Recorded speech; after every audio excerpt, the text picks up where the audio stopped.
Hello! As you may have noticed, I have tightened up my review policy and I'm trying not to do so many reviews just for the sake of reviews. Just if something excites me or it sounds fun. One of the ways of getting my attention is to offer me something I've never tried before, and well done Banggood, you got me there. You said, would you like to try out a boat? Yes I would. This is, I think this is called the Neo-Tune Trident, I can't quite read it, and it describes itself as a high-speed RC boat. What could be better? Let's open up the box and see what's inside. Now, I kind of like this because it's... Ooh, that's noisy. I kind of like this because it's not too big. But what we have in it, I think the company is 4DRC, which seems to say just for dreams. We've got some instruction manuals in Chinese and English. We've got something else just in Chinese, don't know what. They describe this as a little Lion battery pack, and it says it's 7.4 volts, so 2S, and 1200 milliamp hours, and presumably you've got something to plug in, which may be in here. Yeah, you've got your little USB charge cable, not the fastest thing, but very useful in these sort of kits where you may not have like a regular battery charger and stuff. Also in that bag, a little screwdriver, a little spanner, some rudders, I believe. I did actually used to own a full-size boat, so I'm not completely in the mystery about what the terminology is, but you know, a little propeller, and a nut for something. We've got a remote control, very much like a car one. I don't know if this has got a reverse. It's got a little D-stick here and some other bits and pieces. And then this guy, which looks fun. It's not very big. That's about 12 inches, if that. I'm kind of fascinated to see how this works. It's already got a prop installed. It's got dual... Oh no, these aren't. This is obviously the rudder. These things must be some sort of trim tabbed things to help it get up on the plane or something, I guess. Got a little lever there, which should. Oh, I see. So this then lifts up and comes off like that. And in there, you obviously got a place to mount the battery. I'm just trying to see where the battery plugs into. It's not super obvious on first inspection. It must be there somewhere else. Wouldn't make any sense, but we'll figure that out. Finally, in the box, you've got these. Two of these. So you've got a little stand for it, which is cute. Okay, so I'm going to start off by reading the instructions, just so I can find out where the battery goes. And then, I suppose one downside of a boat is you need somewhere to go and sail it, or whatever you might call that. Is this? Oh, it's got this little rubber protector you can have on or off. There was this one time we were out flying quads in the New Forest and we happened upon an RC boat model club that could use this lake, and I checked that out and that's available for anybody to use. So that's the only piece of freshwater lake I can think of. There's one really close to me, but it's like full of swans and stuff and you're not supposed to use it. So yeah, as soon as we get this going, and we'll check that out first, we'll see if we can find a lake to go float this on and see how it works. Which will be exciting, because I've never tried a boat before. Fun. Anyway, let's find out how all this connects first, and I'll be back to show you that in a second. Okay, the instructions are quite useful, because they told about how to insert the battery, and now it makes more sense. Stuff I didn't spot, like here's the battery, I assume we'd be plugging in there, but if we turn this over, you'll see we've got a bunch of contacts here, and in the boat itself, if we look just under there, will it focus? There you go, you can see the little line there. So what happens is this battery loads in there, pushes down, and that all engages. Now you're probably wondering, hey, what are you doing?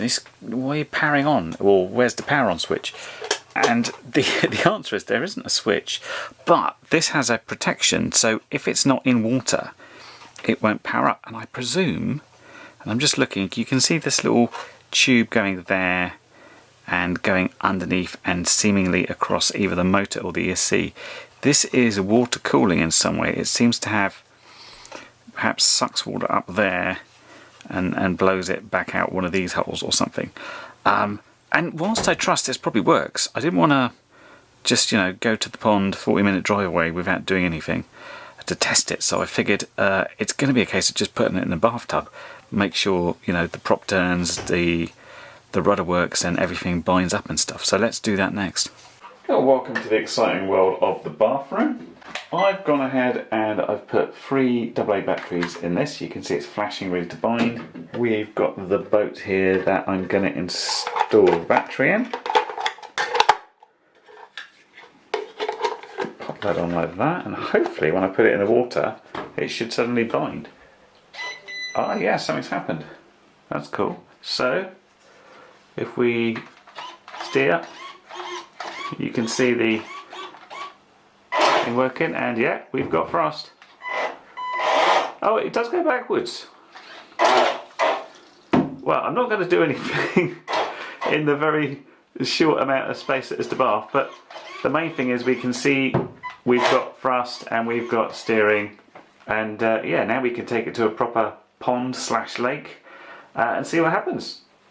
Well, here we are in the New Forest, and if you notice my voice isn't matching my lip sync, it's because all the GoPro footage we took this day, about half an hour of it, was completely without sound, and so I'm having to do a voiceover. I'm out with Sophie, probably her last appearance in the videos for a while because she's just about to leave to university, but it did mean I had an extra camera person, and we had Roshi the dog to keep us company. This is a place called Andrews Mere, and I mention it because it's a perfectly legal place to go and use your boats if you want to, so we took full advantage of it. So I've just dropped the boat in the water, and my first thing to do is just go quite slow, make sure the boat's controllable and it all seems okay. And yeah, it's very low in the water, I do notice. There's a lot of water sort of going around it, but it seems okay. So then I go full throttle, and I've got to say I was expecting a little bit more from this. You see, it's, you know, it's okay, it goes along okay, but this is the fastest it went all day. I noticed this when I looked back at the footage. I kind of thought it wasn't going that fast later, so this is as fast as it goes, and I have to say it's kind of walking pace really. It's okay as a sort of little toy. It's very easy control and stuff, but I thought we were going to get a real turn of speed here, and we really didn't get it, which is kind of what I'm saying, and kind of why I'm not having to sort of look at it really. I can just have it coming along to me and not have to sort of think about it. It's just goes on. It does control very nicely. It kind of leans over, kind of like a motorbike would turn. So it's easy, and it's very controllable, as I said. Sophie's giving it a go now, and the good advantage of things like this is you can literally just give the controller to anybody. If you were flying a plane or a quad, then you couldn't, because it would be a disaster. But something like a car and a boat is just a case of squeezing the trigger and steering the wheel. Although when I said to Sophie, you just turn the wheel to steer it, she said, what wheel? So we had to establish where the wheel was first. And she said the same thing. She said it's easy to drive, because it is. Sophie did manage to drive it into the shore a couple of times and have the prop strike the stones, but we didn't have a problem with it breaking or anything. It was all okay. And for some reason, the dog, who is very used to me flying quads all around the house and around her, and even little cars, went absolutely crazy for this. There's Sophie hitting the stones there. I could say many things about women drivers, but I won't. Yeah, she thought it was the most exciting thing. She needed to chase it up and down. What I'm doing, I'm just inspecting that the prop didn't get any damage there, but it's fine. It's pretty tough plastic, and so I think we hit a couple of stones, but nothing bad. Just, you know, take care as you come in, but it should be alright in most situations. And that was kind of it. We spent about 15 or 20 minutes driving this around, taking it in turns, and, you know, as I said, it's easy to drive. It's okay. It's not very exhilarating because the full throttle is on, and you can see it's already slowed down since last time. It's a slow walking pace. I mean, great if you're going to give this to, you know, kids. It won't run away with them and disappear over the other side of the lake instantly. With this, Roshi could catch it up easy. I can only think that the GoPro became self-aware and decided to shut itself off because she couldn't suffer from the yapping from Roshi the dog there, who was just crazy for this boat. It was driving her mental, and she doesn't even go in the water, and she was chasing this thing into the water all the way around. The boat sort of slowing down since the very first one kind of confused me, so I just wanted to double check it hadn't taken on water or anything. But when I looked in there, it was absolutely bone dry, nothing had happened. The only problem I had was actually opening the hatch. It seems to have sealed itself to a certain extent. But yeah, all bone dry in there, nothing where it's just going slow for some reason. Yeah, we didn't really get it to speed up much. It's still going pretty slow at full throttle, but you know, we got some little close-ups at least.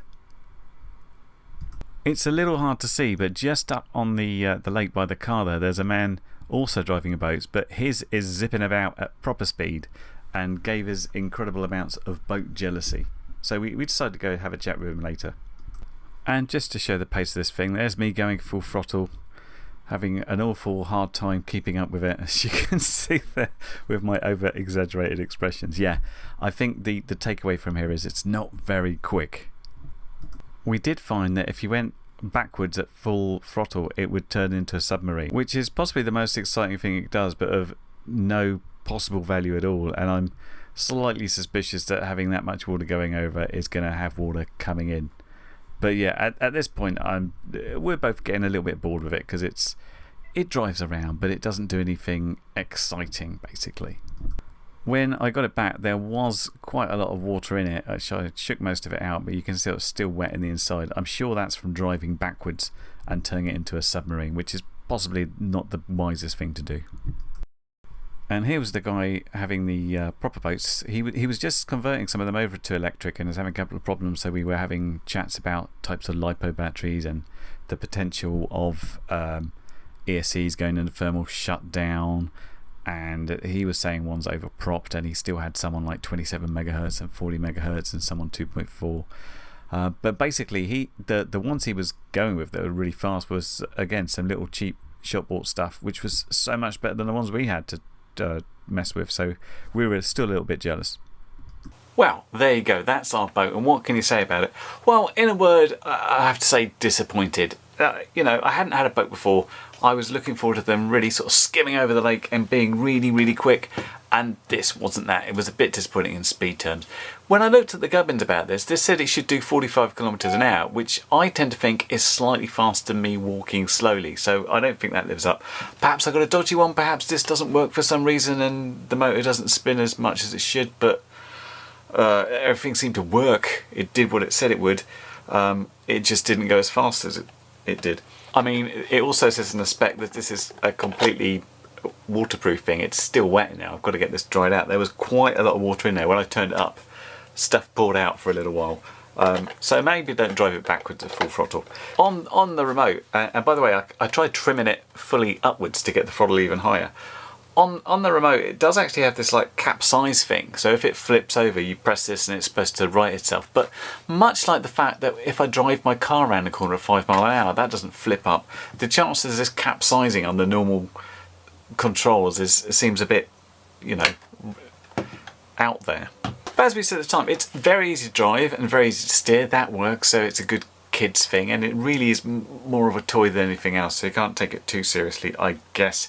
It also had an LED which I tried flicking on and off on the lake, and I couldn't see anything. There's this little light here, perhaps it's that, but I couldn't see it in that murky water, unfortunately.